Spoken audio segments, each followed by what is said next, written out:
Hello guys, nongeye kubasuhuza nk'uko bisanzwe mwebwe mudukurikira kuri Ikaze TV Sport. Welcome kuno muyoboro. You remember click subscribe. Banyarwanda mwibuke gukanda subscribe.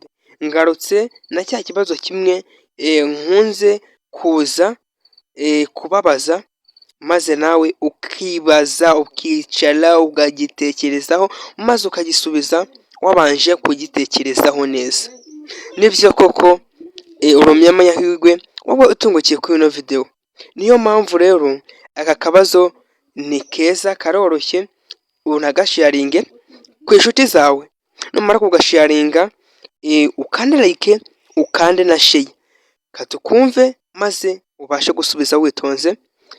Nuko bisanzwe ni ugufata agakayi n'agakaramu cyangwa se ukandika muri comment igisubizo cyawe katugende.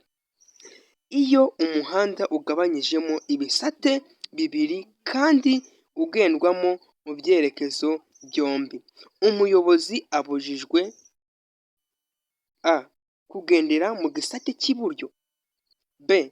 kunyuranaho, c. kugendera mu gisate cy'ibumoso, d. ibisubizo byose nibyo. Jya andika igisubizo cyawe cy'ukuri. Ni hehe umuyobozi abujijwe kugendera mwahangaha? Niba ari a, niba ari b, niba ari c, niba ari d, urahitamo kamwe muri ko aba ariko wandika. Ndabashimiye, mukomeze kugira ibihe byiza naho ubutaha. Ciao ciao, ndabakunda cyane.